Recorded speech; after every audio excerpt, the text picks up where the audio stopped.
ഒറ്റപ്പെട്ട് പോണ ഒരു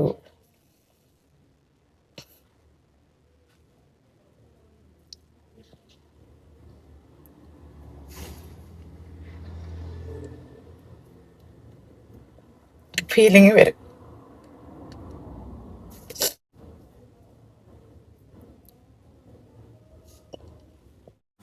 ജീവിതത്തിൽ ഒറ്റപ്പെട്ടു പോകുക എന്ന് പറഞ്ഞാൽ അത് വല്ലാത്തൊരു അനുഭവം തന്നെയാണ് അല്ലേ. കൂടെ ആരുമില്ലാതെ ഒറ്റപ്പെട്ടു പോയ ഒരുപാട് മനുഷ്യന്മാരുണ്ട്. പക്ഷെ എല്ലാവരും ഉണ്ടായിട്ടും ഒറ്റപ്പെട്ടു പോകുന്ന ഒരു അവസ്ഥയുണ്ട്. അതിന്റെ വേദന അതിഭീകരമാണ്. അനുഭവിച്ചവർക്ക് അത് മനസ്സിലാകത്തുള്ളൂ. ഞാനിങ്ങനെ സംസാരിച്ച് തുടങ്ങാനുള്ള കാരണം എന്താണെന്ന് വെച്ചാൽ അവിടെ ആമോസ് എന്ന പേരിൽ ഒരു ഫാമിലി വ്ളോഗേഴ്സിന് ഓർമ്മയില്ലേ നിങ്ങൾക്ക്? അറിയാതിരിക്കാൻ വഴിയില്ല.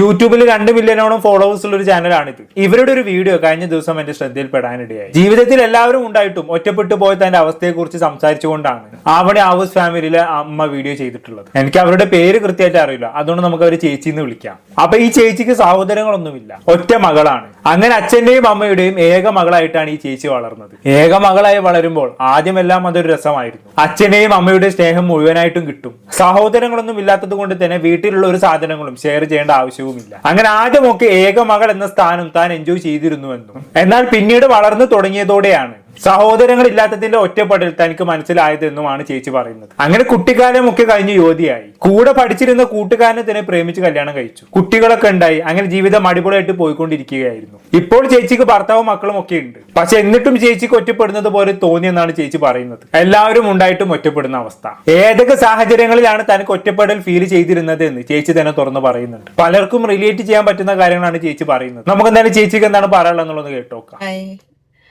വീഡിയോ അത്ര ക്ലാരിറ്റി ഉണ്ടാവില്ല. ഞാൻ രാത്രിയിലാണ്, കാറിനുള്ളിലാണ്. അപ്പോൾ ഞാൻ ഇന്നലെ ഒരു വീഡിയോ, ഇത് ഞാനിപ്പോൾ ഒരു ദിവസം കഴിഞ്ഞിട്ടായിരിക്കും പോസ്റ്റ് ചെയ്യണം. അപ്പോൾ ഇന്നലെ വീഡിയോ ഇട്ടിട്ടുണ്ടായിരുന്നു. അപ്പോൾ കണ്ടിട്ട് കുറച്ച് പേര് ചോദിച്ചു എന്താണ്. അപ്പോൾ ഞാനൊരു ഇമോഷണലായിട്ടൊരു വീഡിയോ ഇട്ടിട്ടുണ്ടായിരുന്നു. അപ്പോൾ എന്താണ് കമൻസിലും പിന്നെ പ്രൈവറ്റായിട്ടൊക്കെ വന്നിട്ട് ചോദിച്ചു. കമൻസ് ഒന്നും കൊടുക്കാൻ പറ്റിയില്ലായിരുന്നു. എന്താ കാര്യം എന്നുള്ളത് ഞാൻ വീഡിയോയിൽ ലാസ്റ്റ് പറയാം കേട്ടോ. അപ്പോൾ എനിക്ക് പറയാനുള്ളത്, ഞാൻ എൻ്റെ അച്ഛനമ്മയ്ക്കും ഒറ്റ മോളാണ്. അപ്പോൾ പലരും വിചാരിക്കും ഒറ്റ മോളായാൽ വളരെ നല്ല കാര്യമാണ്, വളരെ സന്തോഷമുള്ള കാര്യമാണ്, എല്ലാം ഒറ്റയ്ക്ക് വാങ്ങിക്കാം, ഒറ്റയ്ക്ക് തിന്നാൻ, ഷെയർ ചെയ്യണ്ട, അങ്ങനെയൊക്കെയാണ് ഞാനും കുറേ കാലം ഞാൻ വിചാരിച്ചുകൊണ്ടായിരുന്നു. പിന്നെ നമ്മൾ ചെറിയ കുട്ടിക്കാലൊക്കെ കഴിഞ്ഞ് കുറച്ച് കഴിയുമ്പം കളിക്കേണ്ട പ്രായമൊക്കെ കളിക്കാൻ ആരും ഉണ്ടാവില്ല. പിന്നെ കൂട്ടുകാരൊക്കെ അടുത്തുള്ള വീട്ടിലൊക്കെ പോയി കൂട്ടുകാരൊക്കെ ആയിട്ട് കളിയൊക്കെ തുടങ്ങും. പിന്നെ നമ്മൾ സ്കൂളിലൊക്കെ പോയി തുടങ്ങുമ്പോൾ അവരായിട്ടൊക്കെ ഫ്രണ്ട്ഷിപ്പ് ഉണ്ടാവും. അങ്ങനെ കാലങ്ങൾ കടന്നുപോയി നമ്മൾ കോളേജിലൊക്കെ എത്തിക്കഴിഞ്ഞിട്ടാകുമ്പോൾ നമുക്ക് കുറച്ച് ഇപ്പോൾ പാരൻസിനോട് പറയാൻ പറ്റാത്തതെന്നല്ല, അവരോട് ഷെയർ ചെയ്യുമ്പോൾ നമുക്കൊരു ചമ്മലും കാര്യങ്ങളൊക്കെ ഫീൽ ചെയ്യണ കാര്യങ്ങൾ ഷെയർ ചെയ്യാൻ ഒരു ഫ്രണ്ട്, നമ്മളെ ഫ്രണ്ടിനെ നോക്കുമ്പോൾ ആ ഫ്രണ്ട് ചിലപ്പം ജെന്യൂൻ ആയിരിക്കണമെന്നില്ല. അവരുടെ കാര്യങ്ങൾക്ക്, എനിക്ക് കിട്ടിയ ഫ്രണ്ട്സൊക്കെ അങ്ങനെയാണ് കേട്ടോ, അവരുടെ കാര്യങ്ങൾ ശരിയാവാൻ വേണ്ടിയിട്ട് എന്നെ കൂടെ കൂട്ടുമായിരുന്നു. അവരുടെതൊക്കെ ഓക്കെ ആയി ശരിയായി കഴിഞ്ഞിട്ടാകുമ്പോൾ അവരവരെ പാടും തൊട്ട് പോകുമായിരുന്നു. അങ്ങനെ എനിക്കൊരു ജെന്യൂൻ ആയിട്ടുള്ള ഫ്രണ്ടൊന്നും ഉണ്ടായിരുന്നില്ല. പിന്നെ എനിക്ക് കിട്ടിയത് എൻ്റെ ഹസ്ബൻഡ് ഞാനും എൻ്റെ ഹസ്ബൻഡും ഒന്നിച്ച് പഠിച്ചതാണ്. അപ്പോൾ എൻ്റെ ഫീലിങ്സ് കാര്യങ്ങളൊക്കെ എൻ്റെ ഹസ്ബൻഡിനോട് ഞാൻ ഷെയർ ചെയ്യുമായിരുന്നു. ചേച്ചി ഹസ്ബൻഡിനെ കുറിച്ച് പറഞ്ഞപ്പോഴാണ് ഓർത്തത്, ഞാൻ ഒറ്റപ്പെട്ടു പോയി എന്നും പറഞ്ഞുകൊണ്ട് ചേച്ചി ചെയ്ത ഈ വീഡിയോ കണ്ട് എല്ലാവരും ചോദിക്കുന്നത് ഹസ്ബൻഡ് എവിടെ പോയി എന്നുള്ളതാണ്. നിങ്ങൾ ഡിവേഴ്സ് ആയോ എന്ന് വരെ ചോദിക്കുന്നവരുണ്ട്. ചില കമന്റ്സ് ഞാൻ വായിച്ചുതരാം. ഹസ്ബൻഡ് ഇല്ലേ, ഹസ്ബൻഡായിട്ട് ഡിവേഴ്സ് ആണോ? കണ്ടില്ല, ഒരു സ്ത്രീ ഒറ്റപ്പെട്ടു പോയി എന്ന് പറയുമ്പോൾ ആദ്യം എല്ലാവരും ചോദിക്കുന്ന ഒരു ചോദ്യം തന്നെയാണ്. പ്രത്യേകിച്ച് ഒരു ഫാമിലി വ്ളോഗർ ആകുമ്പോൾ എന്തായാലും ഈ ചോദ്യം വരും. ഭർത്താവ് എവിടെ പോയി? ഭർത്താവ് ഉള്ളപ്പോൾ ഒരു സ്ത്രീ ഒറ്റപ്പെടില്ലല്ലോ, അപ്പൊ നിങ്ങൾ ഡിവേഴ്സ് ആയോ? ആ ഒരു രീതിയിലാണ് ആളുകൾ ചോദിക്കുന്നത്. ഈ ചേച്ചിയും ഭർത്താവും തമ്മിൽ എന്തെങ്കിലും പ്രശ്നങ്ങൾ ഉണ്ടോ എന്നൊന്നും നമുക്ക് അറിയില്ല കേട്ടോ. ചിലപ്പോൾ ഒരു പ്രശ്നം ഉണ്ടാവില്ല. ആളുകൾ എങ്ങനെ ഒരു ചോദ്യം ചോദിക്കുന്നുണ്ട് എന്ന് മെൻഷൻ ചെയ്തു എന്ന് മാത്രം. ഏകദേശം 2 മാസം മുമ്പ് വരെയുള്ള ഇവരുടെ വീഡിയോയിൽ ഭർത്താവ് ഉണ്ടായിരുന്നു. പിന്നെ ഒരു വീഡിയോയിലും ഭർത്താവിനെ കണ്ടിട്ടില്ല. അതിനിടയിൽ ഞാൻ ഒറ്റപ്പെട്ടു പോയി എന്ന് ചേച്ചി പറയുകയും ചെയ്തു. ഇതെല്ലാം കൂടി കണ്ടപ്പോൾ ആളുകൾക്ക് സംശയം തോന്നിയത് കൊണ്ടായിരിക്കണം ഡിവേഴ്സ് ആയോ എന്നൊക്കെയുള്ള രീതിയിലുള്ള ചോദ്യങ്ങൾ വന്നത്. എന്തായാലും ബാക്കി കണ്ടോക്കാം. അപ്പോൾ ഞാൻ ഒറ്റയ്ക്കല്ല എന്നൊക്കെ ഫീലൊക്കെ വന്നു തുടങ്ങിയായിരുന്നു. പിന്നെ കാലങ്ങൾ കടന്നുപോയി. സൗഹൃദം പ്രണയത്തിലെത്തി. പിന്നെ കുറേ നാളിന് ശേഷം കല്യാണമൊക്കെ കഴിച്ചു.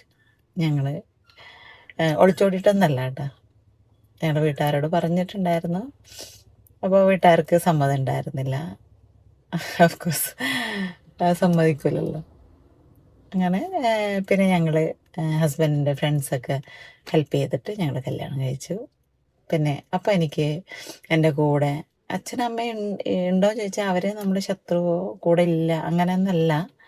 അവർ നമ്മളെ കൂടെ ഉള്ളതാണ്. പക്ഷേ ഒറ്റയ്ക്കായിട്ട് വളർന്ന എനിക്ക് എപ്പോഴും ഒരു അനിയനോ അനിയത്തിയോ ഒരു ഏട്ടനോ ഏട്ടത്തിയോ ആരെങ്കിലും ഉണ്ടാവണം എന്നൊക്കെ എനിക്ക് ആഗ്രഹം ഉണ്ടായിരുന്നു. പക്ഷെ അത് നടക്കില്ല. പിന്നെ ഒരു നല്ല ഫ്രണ്ട്സ് എന്ന് പറഞ്ഞാൽ ചുറ്റുപാടിലൊന്നും എനിക്കങ്ങനെ നല്ല ഫ്രണ്ട്സൊന്നും ഉണ്ടായിരുന്നില്ല. പിന്നെ ഞാൻ പറഞ്ഞില്ലേ എൻ്റെ ഹസ്ബൻഡായിരുന്നു എൻ്റെ നല്ല ഫ്രണ്ട്, എൻ്റെ ലവറ്. പിന്നെ എൻ്റെ പാരൻസ് എന്നെ എല്ലാത്തിലും എന്നെ ഭയങ്കര ഏറ്റവും കൂടുതൽ എന്നെ ട്രസ്റ്റ് ചെയ്യണത് എൻ്റെ ഹസ്ബൻഡാണ്. എൻ്റെ ഹസ്ബൻഡ് അറിയാം ഞാൻ എന്ത് ചെയ്യും എന്ത് ചെയ്യൂല എന്നൊക്കെ നന്നായിട്ട് അറിയാം.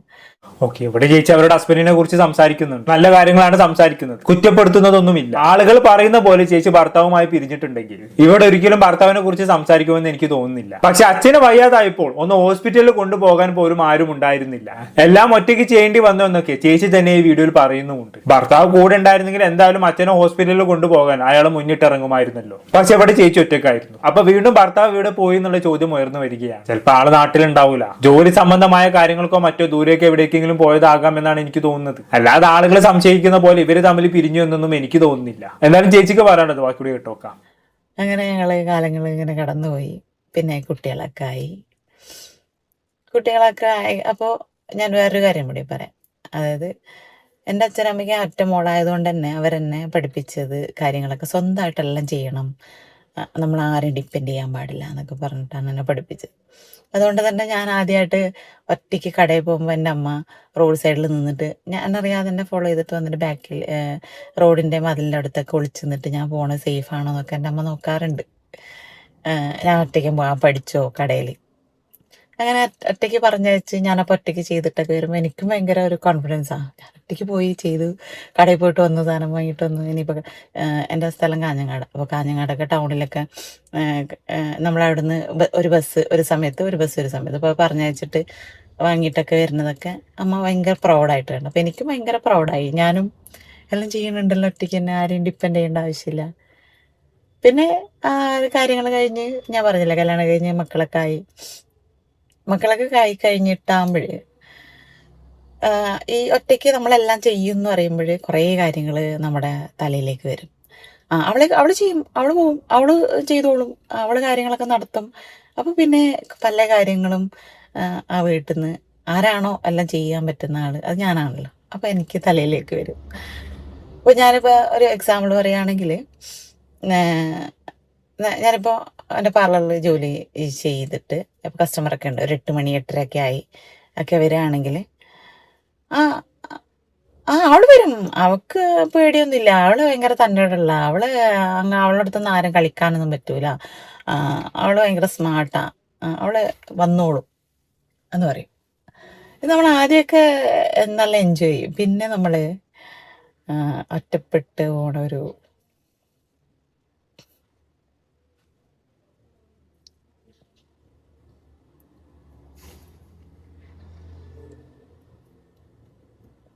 ഫീലിംഗ് വരും. ഓക്കെ, അപ്പൊ അതാണ് സംഭവം. നമ്മൾ ചില ആൾക്കാരെ കാണാറുണ്ട് അല്ലെ, നല്ല തന്റേടി ആയിരിക്കും, എല്ലാ കാര്യങ്ങളും ഒറ്റയ്ക്ക് ചെയ്യും. ആരുടെ അവിടെ നിന്ന് ചോദിച്ചു കഴിഞ്ഞാണെങ്കിൽ നീ ഏതാടെ തെണ്ടി എന്ന് തിരിച്ചു ചോദിക്കുന്ന ഐറ്റം ആയിരിക്കും. പക്ഷെ ആളുടെ മനസ്സ് നല്ലോണം ലോലമായിരിക്കും. പുറത്തേക്ക് നല്ല ഷോക്ക് കാണിക്കുമെങ്കിലും ഉള്ളിലൊന്നും ഉണ്ടായിരിക്കില്ല. പ്രശ്നം എന്താണെന്ന് വെച്ചാൽ ഇവർ ഭയങ്കര ബോൾഡും സ്ട്രോങ്ങും ഒക്കെ ആയതുകൊണ്ട് തന്നെ ആരും ഇവരോട് അധികം അടുക്കൂല മീൻസ് ഒരു സിമ്പതി എമ്പതി ലെവലിൽ ഇവരെ കാണൂല. ഒരു ഭയഭക്തി ബഹുമാനത്തോടെയൊക്കെ ആയിരിക്കും ഇവരെല്ലാവരും നോക്കി കാണുക. അവിടെയാണ് പ്രശ്നം. ഇവരൊരു ഇമോഷണൽ സിറ്റുവേഷനിൽ നിൽക്കുന്ന സമയത്ത് ഇവരുടെ കൂടെ ആരും ഉണ്ടാവൂല.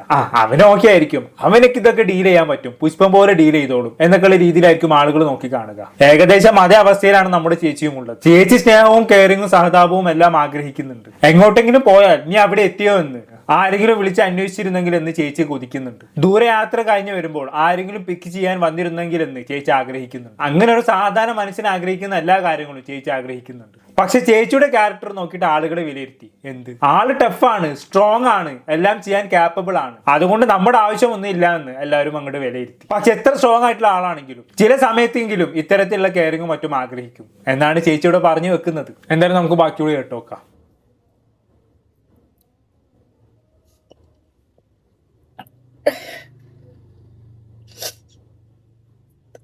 പറയാറില്ലേ, എല്ലാരും ഉണ്ടായിട്ടും ആരുമില്ല എന്നൊക്കെ പറയുന്നത് ഇങ്ങനൊരു സന്ദർഭം. നമ്മളൊക്കെ എല്ലാം ചെയ്യാൻ അറിയാം, നമ്മളെവിടെ പോയാൽ തിരിച്ചു വരും. അതുകൊണ്ട് നമ്മളെ പോയിട്ട് വരുന്നവരെ നോക്കി നിൽക്കാനോ നമ്മൾ ബസ് ഇറങ്ങുന്ന സമയത്ത് നമ്മളെ കൂട്ടിയിട്ട് വരാനോ ആരും ഉണ്ടാവില്ല.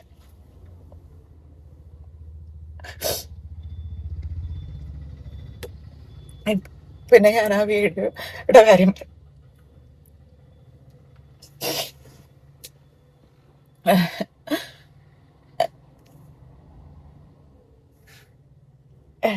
എൻ്റെ അച്ഛന് സുഖമില്ലായിരുന്നു. 9 പ്രാവശ്യം ഇതുപോലെ സുഖമില്ലാണ്ടായിട്ട് ഹോസ്പിറ്റലൊക്കെ ആയിരുന്നു. അങ്ങനെ ഹോസ്പിറ്റലൊക്കെ കൊണ്ടുപോയി. ഞാൻ ഒറ്റക്കായിരുന്നു. കഴിഞ്ഞ ദിവസം എൻ്റെ അച്ഛന് സുഖമില്ലാണ്ടായി, ഹോസ്പിറ്റലിലൊക്കെ എത്തിച്ചു. ഞാൻ പോകുമ്പോൾ എൻ്റെ കൂടെ വരാൻ ആരും ഉണ്ടായിരുന്നില്ല. ചിലപ്പോൾ നമ്മുടെ കൂടെ വരേണ്ടവർക്ക് തിരക്കുണ്ടാവാം, അവരുടെ സാഹചര്യം ആയിരിക്കാം. എന്നാലും ഒറ്റപ്പെടലുണ്ടല്ലോ.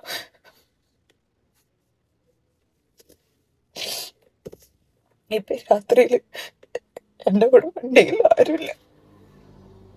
ഞാൻ 1 മണിക്കൂർ ഡ്രൈവ് ചെയ്തിട്ട് വരുന്നതാണ്. എനിക്ക് അത് വലിയ വിഷയമുള്ള കാര്യമൊന്നുമല്ല, പ്രശ്നമല്ല. പക്ഷെ എന്നാലും നമ്മുടെ കൂടെ നമ്മുടെ ആരെങ്കിലും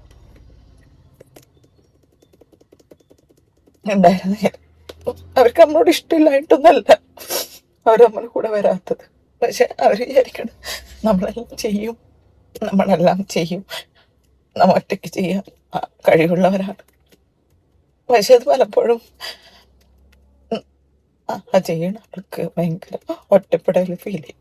സാരല്ലേ ചേച്ചി, ഇനി എല്ലാം റെഡി ആയിക്കോളും. ചേച്ചിയുടെ അവസ്ഥ നമുക്ക് നല്ലോണം മനസ്സിലാവുന്നുണ്ട്. ജീവിതത്തിൽ എല്ലാവരും ഒരു വിധത്തിൽ അല്ലെങ്കിൽ മറ്റൊരു വിധത്തിൽ കഷ്ടപ്പാടുകൾ അനുഭവിക്കുന്നവർ തന്നെയാണ്. ഫുൾ ടൈം ഹാപ്പിയായി പെർഫെക്റ്റ് ആയി ജീവിക്കുന്ന ആരും തന്നെ ഈ ലോകത്തില്ല എന്നുള്ളതാണ് സത്യം. എല്ലാവർക്കും എന്തെങ്കിലുമൊക്കെ പ്രശ്നങ്ങൾ ഉണ്ടാകും, അത് അങ്ങനെ തന്നെയാണ്. പക്ഷെ എല്ലാവർക്കും അവനവന്റെ പ്രശ്നങ്ങൾ തന്നെയായിരിക്കും എപ്പോഴും വലുത്, അത് സ്വാഭാവികമാണ്. എനിക്കായാലും അങ്ങനെ തന്നെയാണ്. പറഞ്ഞ് പഴകിയൊരു ഡയലോഗ് ഉണ്ട്, എന്നാലും ഞാനത് വീണ്ടും പറയാം. നമുക്കൊരു പ്രശ്നം വരുമ്പോൾ നമ്മളെക്കാളും ബുദ്ധിമുട്ടുന്ന ആളുകളിലേക്ക് നോക്കുക. അപ്പൊ നമ്മുടെ പ്രശ്നങ്ങളൊന്നും ഒരു പ്രശ്നമേ അല്ല എന്ന് മനസ്സിലാവും എന്നുള്ളതാണ്. ഇനി ചേച്ചിയെ പോലെ സ്മാർട്ടായ എല്ലാം ഒറ്റയ്ക്ക് ചെയ്യാൻ ശേഷിയുള്ള സ്ത്രീകൾക്ക് ചേച്ചി ഒരു സന്ദേശം കൂടി നൽകുന്നുണ്ട്. അതും കൂടി കേട്ടതിന് ശേഷം നമുക്ക് നിർത്താം. ഞാൻ ഇപ്പൊ എന്ത് ചെയ്യുന്നുണ്ടെങ്കിലും എന്താ പറയാ, എന്റെ മക്കൾക്ക് വേണ്ടി ഞാനല്ല കഷ്ടപ്പെടണം. കാരണം പണമില്ലാത്ത അവസ്ഥയും വീടില്ലാത്ത അവസ്ഥയും ഒരു വണ്ടിയില്ലാത്ത അവസ്ഥയൊക്കെ അനുഭവിച്ച ആളാണ് ഞാൻ. അപ്പോൾ ആ അനുഭവങ്ങളൊന്നും നമ്മുടെ മക്കൾക്ക് ഉണ്ടാവരുത് എന്ന് വിചാരിക്കണോണ്ട് ഞാൻ എൻ്റെ പാർലറിൽ പനി വന്ന് കിടന്നാൽ പോലും ഞാൻ പാർലറിൽ പോവാതിരിക്കാറില്ലായിരുന്നു. അങ്ങനെ എല്ലാം കറക്റ്റ് സമയത്ത് ചെയ്യുന്ന ആളായിരുന്നു ഞാൻ. ഈ യൂട്യൂബ് തന്നെ ചെയ്യാൻ കാരണം, ഈ ഫേസ്ബുക്ക് ചെയ്യാൻ കാരണം ഇതിൽ നമ്മുടെ കോണ്ടന്റ് ഇട്ടിട്ട് എമൗണ്ട് വരും. പിന്നെ എൻ്റെ മോളുടെ കഴിവ്, നമുക്ക് ഫിലിം ഫീൽഡിലൊരു ബാക്ക്ഗ്രൗണ്ട് കാര്യങ്ങളൊന്നുമില്ല. അപ്പോൾ ഇതിൽ കഴിവ് കാണിക്കുമ്പോൾ ആൾക്കാർ സെർച്ച് ചെയ്തിട്ട് വരുമല്ലോ എന്നൊക്കെ. അങ്ങനെയാണ് എല്ലാം ഡിപ്പെൻഡ് ചെയ്യുന്നത് പണത്തിന് വേണ്ടിയിട്ടാണ്, പണം. അപ്പോൾ ഞാനിപ്പോൾ സാഹചര്യത്തിൽ പറഞ്ഞു വെച്ചാൽ, ഞാൻ കഴിഞ്ഞ ദിവസം വീഡിയോ ഇട്ടത് ഇമോഷണൽ ആയത് എൻ്റെ അച്ഛന് സുഖമില്ലായിരുന്നു, ഹോസ്പിറ്റലിൽ കൊണ്ടുപോയതായിരുന്നു. ഞാനിപ്പോൾ അങ്ങോട്ട് നോക്കുന്നത് എന്താ അറിയോ, ഞാൻ ഇവിടെ ഒരു ഹോട്ടലിൽ വീട്ടിൽ പിള്ളേർ ഫുഡ് കഴിക്കാതിരിക്കുകയാണ്. അപ്പോൾ ഭക്ഷണം വാങ്ങിയിട്ട് കൊണ്ടാൻ വേണ്ടി ഭക്ഷണം ഓർഡർ ചെയ്തിട്ടിരിക്കണം. അപ്പോൾ ആരും എന്നെ നോക്കുന്നുണ്ടോ പറഞ്ഞിട്ട് ഞാൻ നോക്കിയെടുത്തിട്ട. അപ്പോൾ ഞാൻ പറഞ്ഞത് എന്താ പറഞ്ഞു ഇവിടെ ബ്രേക്കായെന്ന് ഓർമ്മയില്ല. അപ്പോൾ ഇങ്ങനെ കുറേ സ്മാർട്ടായിട്ടുള്ള കുറേ ലേഡീസ് ഉണ്ടാവും. അവരോട് എനിക്ക് പറയാനുള്ളത്, നിങ്ങൾ ഒറ്റയ്ക്ക് എല്ലാം ചെയ്യാൻ പഠിച്ചാലും എല്ലാ കാര്യങ്ങളും എനിക്ക് പറ്റൂല, നിങ്ങൾ ഇല്ലെങ്കിൽ വാ എന്ന് പറഞ്ഞിട്ട് കൂടെ കൂട്ടണം. ഇല്ലെങ്കിൽ കുറേ കഴിയുമ്പോൾ നമ്മൾ ഒറ്റയ്ക്ക് ആയി പോകും. ഓക്കെ, അപ്പൊ അങ്ങനെയൊക്കെയാണ് കാര്യങ്ങൾ. നിങ്ങൾക്കെല്ലാം ഒറ്റയ്ക്ക് ചെയ്യാൻ കഴിയുമെങ്കിലും ഒരിക്കലും ഒറ്റയ്ക്ക് ചെയ്യരുത്. ആരെങ്കിലും എപ്പോഴെങ്കിലും കൂടെ കൂട്ടാൻ ശ്രമിക്കുക, അല്ലെങ്കിൽ ഭാവിയിൽ ഒറ്റപ്പെട്ടു പോകാൻ സാധ്യതയുണ്ട് എന്നാണ് ചേച്ചി പറയുന്നത്. പക്ഷെ വേറൊരു കാര്യം കേട്ടോ, എല്ലാം ഒറ്റയ്ക്ക് ചെയ്യാൻ ഇഷ്ടപ്പെടുന്ന ആളുകളും നമുക്കിടയിലുണ്ട്. മറ്റുള്ളവരെ ബുദ്ധിമുട്ടിക്കരുത് എന്ന് ചിന്തിക്കുന്നവർ. അവർ ഒറ്റയ്ക്ക് ചെയ്യുന്നത് എൻജോയ് ചെയ്യുന്ന ആൾക്കാരാണ്. പക്ഷെ ഏതെങ്കിലും ഒരു സിറ്റുവേഷൻ വരുമ്പോൾ എല്ലാവർക്കും ആരുടെയെങ്കിലും ഒക്കെ സഹായം ആവശ്യമായി വരുമെന്നുള്ളതാണ്. ചേച്ചിയെ സംബന്ധിച്ചിടത്തോളം ചേച്ചിയുടെ അച്ഛനും ഹോസ്പിറ്റലായ സമയത്താണ് ചേച്ചി ഒറ്റപ്പെടൽ കൂടുതലായി അനുഭവിച്ചത്. എല്ലാവരും വിചാരിച്ചു ചേച്ചി കേപ്പബിൾ ആണല്ലോ, എല്ലാം ഒറ്റയ്ക്ക് ചെയ്തോളുമെന്ന്. പക്ഷെ ആക്ച്വലി ചേച്ചിക്ക് സഹായം ആവശ്യമുണ്ടായിരുന്നു. പക്ഷെ അത് കിട്ടിയില്ല. അതുകൊണ്ടാണ് ആൾ ഇമോഷണൽ ആയി പോയത്. ആക്ച്വലി സ്ത്രീകളെക്കാളും പുരുഷന്മാരാണെന്ന് തോന്നുന്നു ഇത്തരത്തിൽ ഒറ്റപ്പെടൽ കൂടുതൽ അനുഭവിക്കാം. കുടുംബഭാരം മുഴുവനും ഒറ്റയ്ക്ക് ചുമക്കേണ്ടി വരുന്ന എത്രയോ പുരുഷന്മാരുണ്ട്. ആരോടും പരാതിയും പരിഭവവും പറയാതെ, അല്ലെങ്കിൽ പറയാൻ കഴിയാതെ എല്ലാം ഒറ്റയ്ക്ക് ചെയ്യേണ്ടി വരുന്ന എത്രയോ ആണുങ്ങൾ. എന്തായാലും ചേച്ചി കരുത്തോടെ മുന്നോട്ട് പോകുക. ഇനി ഈ വീഡിയോ കാണുന്നതോടെ ഭർത്താവും കുടുംബക്കാരും ഒക്കെ ചേച്ചിയുടെ അവസ്ഥ മനസ്സിലാക്കുമെന്നുള്ളത് ഉറപ്പാണ്. ഇനി അങ്ങോട്ട് ഈ ഒറ്റപ്പെടൽ അനുഭവിക്കേണ്ടി വരില്ല എന്ന് പ്രതീക്ഷിക്കാം. എന്തായാലും കൂടുതലൊന്നും ഞാൻ പറയുന്നില്ല. എന്താണെന്ന് കേട്ടിട്ട് നിങ്ങൾക്ക് തോന്നുന്നത് കമന്റ് ബോക്സിൽ രേഖപ്പെടുത്തുമല്ലോ. അടുത്തൊരു ടോപ്പിക് വീണ്ടും കാണാം.